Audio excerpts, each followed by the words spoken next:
Doctor ఇంటికి వచ్చిందని పండు చెప్పడంతో తను మన ఇంటికి ఎందుకు వచ్చిందని విహారి అడుగుతాడు. డాక్టర్ నా కోసం వచ్చింది బావా, నేను పాప ఎలా ఉన్నామో అని చూడడానికి వచ్చిందని సహస్ర అంటుంది. యమున విహారితో పాపని సహస్రని చూడడానికి వచ్చిన డాక్టర్ని కాపాడి మంచి పని చేశావు అని యమున విహారితో అంటుంది. ఇక మరోవైపు లక్ష్మి బామలను బాబాయ్ ఇంటికి తీసుకెళ్లి ఇల్లు చూపిస్తాడు. లక్ష్మి బాబు కోసం ఉయ్యాల కట్టి బాబుని పడుకోబెట్టి ఇంట్లో అన్ని సర్దుకుంటూ ఉంటుంది. నాన్న, నిన్ను ఈ చిన్న ఇంటికి తీసుకొచ్చాను. పెద్ద ఇంట్లో పెరగాల్సిన నువ్వు ఇక్కడ ఉంటున్నావు. నన్ను క్షమించు. విహారి గారిలో నువ్వు మంచితనం మానవత్వంతో ఉండేలా పెంచుతాను నాన్న. ఈ కష్టాలు కన్నీళ్ళు అన్నీ నీకు కొన్ని రోజులే నాన్న.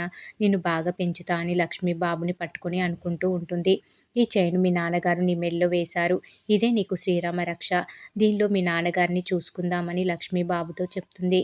విహారి బాబు మెడలో వేసిన చైను తీసి, ఇది నీ మెడలో ఉండటం ప్రమాదం నాన్న, అందుకే అని ఈ తాయెత్తు కడుతున్నా అని ఆంజనేయ స్వామి బిళ్ళ బాబు మెడలో కడుతుంది లక్ష్మి.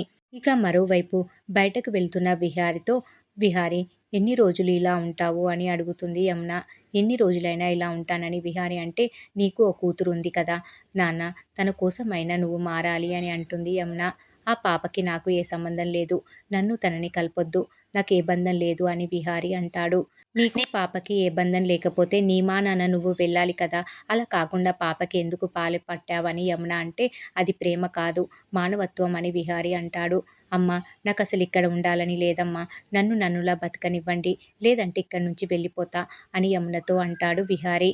ఇక విహారి మెడలో మామూలు చైన్ ఉండడం చూసిన యమున, మీ నాన్న జ్ఞాపకంగా నువ్వు వేసుకునే పులిగోరు ఎక్కడుందని అడుగుతుంది.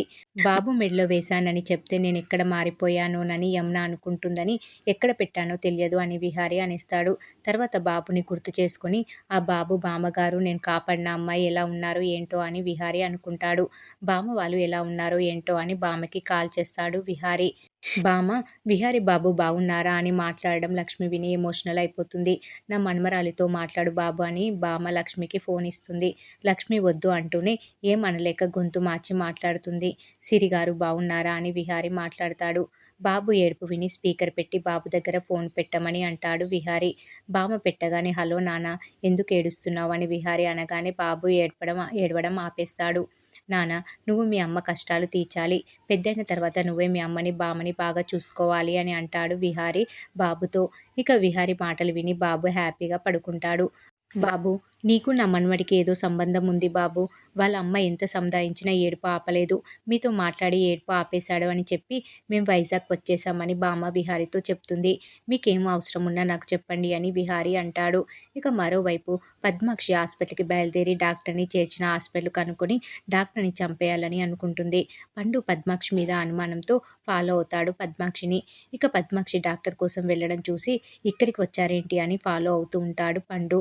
దీంతో ఇవాళ ఎపిసోడ్ కంప్లీట్ అవుతుంది. మరి ఏం జరగబోతుంది అనేది రాబోయే ఎపిసోడ్లో తెలుసుకుందాం.